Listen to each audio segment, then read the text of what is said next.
దేశవ్యాప్తంగా లోక్సభ ఎన్నికలతో పాటు మరికొన్ని రాష్ట్రాల్లో అసెంబ్లీ ఎన్నికలు జరుగుతున్నాయి. అయితే పోలింగ్ రోజు ప్రతి ఒక్కరు వేలికి సేరా చుక్క పెడతారు. ఎన్నికల్లో ఓటరు తన ఓటు వేసి వినియోగించుకున్న తర్వాత మళ్లీ ఓటు వేసి రిగ్గింగ్ పాల్పడకుండా ఉండేందుకు ఈ సేరా చుక్కను మన వేలికి పెడతారు. సేరా చుక్క ఒకసారి వేలిపై పెడితే కొన్ని రోజులు, వారాల పాటు ఈ ఇంక్ అనేది చెరిగిపోదు. అసలు ఈ సేరా చుక్క వాడకం ఎప్పటి నుంచి వాడకంలోకి వచ్చింది, ఎందుకు చెరిగిపోదు, దీని ప్రత్యేకతలు ఇప్పుడు తెలుసుకుందాం. ఫ్రెండ్స్, ఈ వీడియోలోకి వెళ్లే ముందర ఈ వీడియోకి లైక్ చేసి మన ఛానల్ ను సబ్స్క్రైబ్ చేసుకోండి. ఇక విషయానికి వస్తే 1962 నుండి ఈ సేరా చుక్కను కర్ణాటక ప్రభుత్వంలోని Mysore paints and varnish limited అనే కంపెనీ దీనిని తయారు చేస్తుంది. మైసూర్ మహారాజు అయిన నాల్మడి కృష్ణరాజు వడియార్ ఈ కంపెనీని 1937లో దీనిని స్థాపించారు. ఆ తర్వాత స్వతంత్రం అనంతరం దీనిని కర్ణాటక ప్రభుత్వం ఆధీనంలోకి తీసుకుంది. 1962లోనే సేరా ఉత్పత్తి కోసం కేంద్ర ప్రభుత్వం ఈ కంపెనీకి అనుమతి ఇచ్చింది.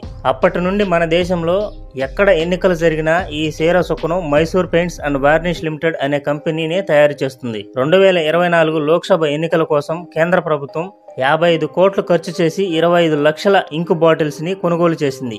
ఈ కంపెనీ ఈ సేరా చుక్క తయారీ సంబంధించి ఫార్ములాను ఎప్పుడూ చాలా సీక్రెట్ గా ఉంచుతుంది. దీనిలో 7.25% సిల్వర్ నైట్రేట్ ఉన్నందున వేసిన వెంటనే ఈ ఇంక్ అనేది చెరిగిపోదు.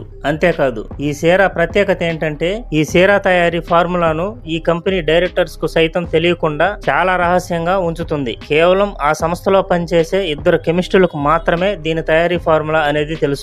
ఒకవేళ వాళ్ళు అందుబాటులో లేని ఎడల ఆ తర్వాత ఉద్యోగస్తులైన నమ్మకస్తులకు మాత్రమే ఈ ఫార్ములాను బదిలీ చేస్తారట. అంతేకాదు, మన దేశానికి కాక ఈ కంపెనీ 1976 నుంచి ప్రపంచంలోనే Canada, Malaysia, Pakistan, Afghanistan, Nepal, Myanmar, Iraq, Indonesia, Lebanon, Algeria, దక్షిణాఫ్రికా, శ్రీలంక, సుడాన్, సిరియా ఇలా 29 దేశాలకు ఎన్నికల సమయాలలో ఈ కంపెనీనే సప్లై చేస్తుంది. ఓకే ఫ్రెండ్స్, ఈ ఇన్ఫర్మేషన్ కనుక మీకు వర్తి అనిపిస్తే ఈ వీడియోను లైక్ చేసి మన ఛానల్ ను సబ్స్క్రైబ్ చేసుకోండి. Thank you for watching.